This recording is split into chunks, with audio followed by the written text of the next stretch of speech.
ప్రభు అయిన యేసుక్రీస్తునామమున మీ అందరికీ నా శుభవందనాలు. ఈరోజు దేవుని వాగ్దానం కీర్తనల గ్రంథం 34వ అధ్యాయము 7వ వచనము.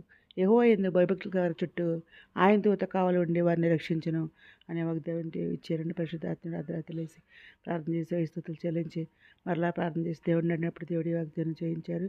వెంటనే స్టేటస్ పెట్టిన చూడండి ఇక్కడ.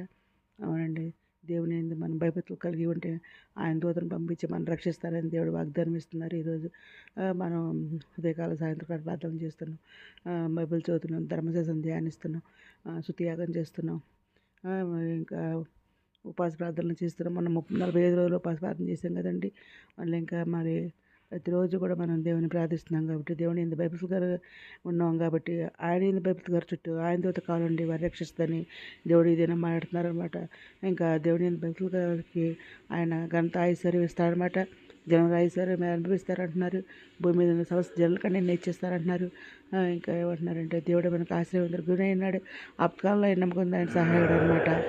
ఆయన తన వాకును పంపించి వారిని బాగు చేసే దేవుడు, వారి పడిన గుంట్లో నుంచి కూడా లేవెత్తే దేవుడు అనమాట. అనారోగ్యం వారికి మరి దేవుడు మాట్లాడుతారనమాట. ఇంకా ఆయన అరణ్యంలో త్రోవలు కలిగి చేసే దేవుడు, ఎడారిలో నదులు పారు చేసే దేవుడు అనమాట. ఇతర పగలగొట్టే దేవుడు, ఇనుప గడియలో వడగొట్టే దేవుడు అనమాట. ఆయన మనతో నీతిగా పని చేస్తున్నారు. దావీదు చూపిన శాశ్వత కృపను మనకు చూపిస్తారని ఇది నాకు మాట్లాడుతున్నారు. నువ్వు ఎక్కడికి వెళ్తే అక్కడ నేను తోడుగా ఉంటాను, వెళ్ళి ప్రతి స్థలం నిన్ను కాపాడి మళ్ళీ తిరిగి స్వదేశాన్ని తీసుకొస్తాను అంటున్నారు. ధైర్యం తెచ్చుకునే హృదయాన్ని నిబ్బరంగా ఉంచుకోమంటున్నారు. ఏ ఒకరు కనిపెట్టుకుని ఉండమంటున్నారు. ఆయన అతను పొందిన దెబ్బతో మనకు స్వస్థత కలిగజేస్తా అంటున్నారు. క్రీస్తు యేసు కలిగిన మనసు మనం కూడా కలిగి ఉంటే ఆయన మన ప్రార్థన అంతా అంగీకరించి మన ప్రార్థనలన్నీ సఫలపరుస్తారని దినం మాడుతున్నారు.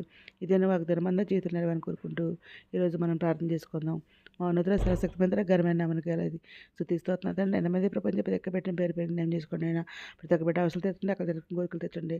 చంటి పెట్టిన మంచి విద్యా శైలితో నిరుద్యోగులకు ఉద్యోగాలు తెచ్చేయండి. ఆది బస్సు నలపై వరకు ఆర్థిక సాయం తెచ్చండి.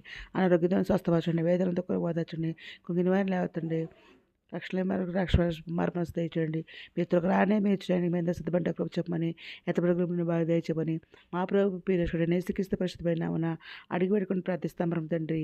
ఆమె ప్రభు సేవలో మీ సహోదరి. God bless you all.